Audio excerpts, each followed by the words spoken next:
Dans le tutoriel d'aujourd'hui, on va continuer à parler des systèmes de particules. Cette fois-ci, on va parler des systèmes de particules qui vont donner l'impression de fracasser des objets, des éparpillements ou ce qu'on appelle des scatters.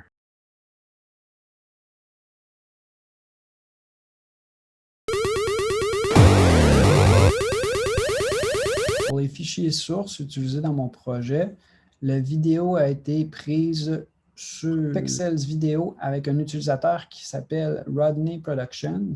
La musique provient d'un artiste qui s'appelle Busker Droid et la pièce en question s'appelle Blast.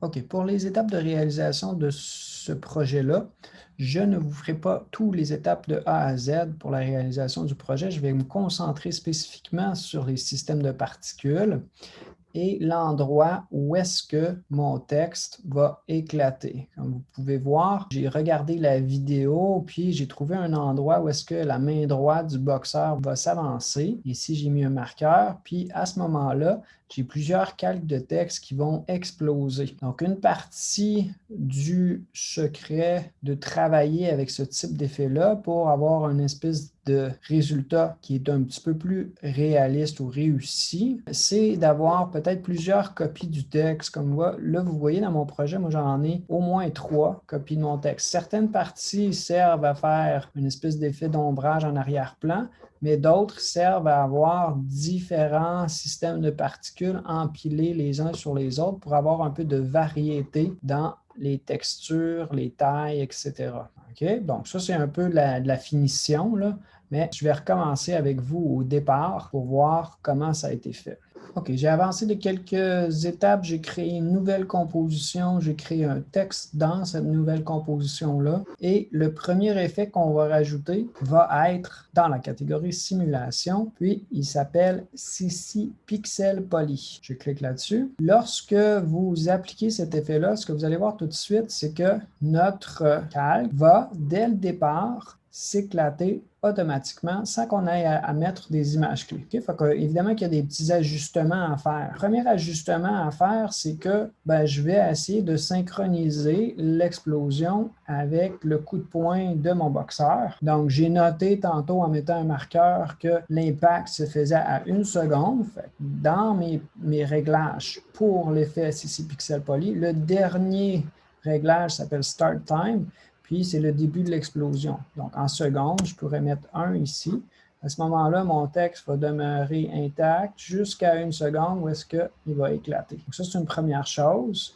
Ensuite de ça, ce qu'on va vouloir changer peut-être aussi, c'est la gravité. Comme dans les autres systèmes de particules, la gravité est à 1 par défaut, puis on voit que les morceaux tombent vers le sol. Puisque c'est un impact, puis je veux que les morceaux viennent vers le spectateur, je vais mettre une gravité soit de 0 ou d'un chiffre négatif. À ce moment-là, on va avoir l'impression que les morceaux vont éclater vers le spectateur. On peut aussi ajuster d'autres réglages. On peut choisir d'autres types de formes dans Objet avec le menu déroulant. On peut changer la taille des éclats avec Grid Spacing, par exemple. Plus l'espacement de la grille est réduit, donc plus vous allez avoir un aspect poussière ou, au contraire, des plus gros morceaux. Donc, comme j'ai mentionné tantôt, moi, ce que j'aime faire, c'est d'en avoir plusieurs types. Donc, je pourrais avoir des poussières sur un calque, puis je vais dupliquer mon calque, commande ou CTRL-D. Et sur une copie, par exemple, je vais avoir des morceaux plus gros. À ce moment-là, je pourrais avoir une combinaison de différentes tailles d'éclats et je pourrais jouer avec d'autres réglages. Par exemple, je pourrais avoir des poussières qui ont moins de gravité, je pourrais avoir des morceaux plus gros qui vont moins vite, etc. L'idée, c'est d'avoir un petit peu de variété dans ce qui se passe dans votre explosion pour aider à vendre l'effet. En ayant 2 tailles différentes qui vont à 2 vitesses différentes, déjà, je trouve que ça aide à avoir un impact qui est plus intéressant. Ensuite de ça, un autre petit truc qu'on pourrait utiliser, ça serait de mettre un autre type d'effet de particules. Je vous montre ce que je veux dire. Si je me faisais une troisième copie, j'enlevais l'effet pixel poly, je peux aller chercher un autre effet qui est du même genre, mais différent, comme par exemple CC Scatterize. Donc, CC Scatterize, lui, qu'est-ce qu'il fait? Bien, il n'est pas auto-animé. Je dois moi-même entrer des valeurs pour la propriété scatter. Scatter, ça voudrait dire éparpillement. Donc, si je me plaçais, par exemple, à 1 seconde ou un petit peu avant 1 seconde, puis je mettais scatter à 0, puis ensuite, j'avançais un petit peu après 1 seconde, puis je mettais un éparpillement beaucoup plus élevé, vous voyez que ça nous donne un éparpillement en poussière comme ça. Donc là, en ce moment, j'en ai 3 qui sont combinés. Autre chose pour donner de la variété, évidemment, je pourrais changer la couleur. Là, c'est un calque de texte, donc je passe par les réglages de la fenêtre caractère pour changer la couleur. À ce moment-là, j'aurai les 3 calques qui fonctionnent ensemble. Un autre petit secret de l'utilisation de ces systèmes de particules-là, c'est l'utilisation d'un effet qui s'appelle Force Motion Blur. Qu'est-ce que c'est que le Motion Blur? Le Motion Blur, c'est le flou de mouvement. Le flou de mouvement, c'est l'idée que lorsque quelque chose passe vite devant une caméra vidéo, imaginez-vous une voiture qui passe vite, ou si on courait devant la caméra, il y a un flou de mouvement qui va se faire naturellement. Lorsqu'on est en motion design, ben, ce flou de mouvement-là, avec des éléments graphiques, comme des textes ou des formes, ne se produit pas, évidemment, parce que c'est généré par l'ordinateur, ce n'est pas filmé. Donc, dans After Effects, normalement, quand j'utilise des textes ou des formes, je vais utiliser le flou de mouvement qui est dans la composition, ou en français qui ont traduit comme flou de bouger, que vous voyez ici, les espèces de cercles en diagonale.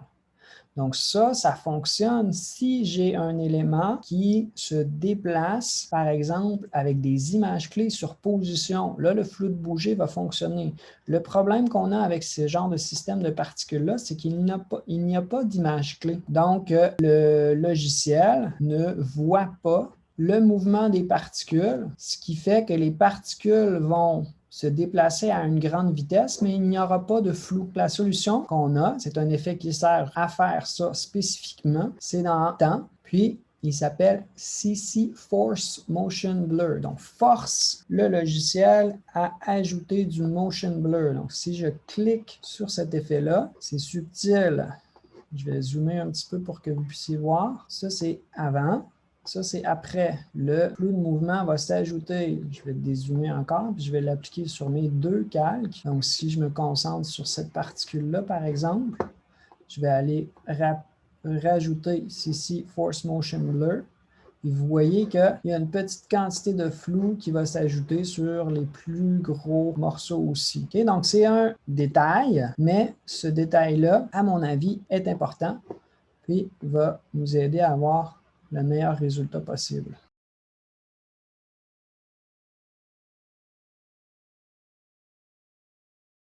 Donc, pour finir le projet, maintenant que vous avez la recette pour les particules, bien, il s'agira de synchroniser le mouvement de l'athlète avec l'impact sur les particules. Synchroniser aussi la musique. Dans la musique que j'ai choisie, qui s'appelle Blast, il y a justement un moment où est-ce qu'on sent une explosion, là, une montée de l'intensité de la musique. Donc, vous pourriez utiliser aussi un effet sonore pour avoir un effet semblable.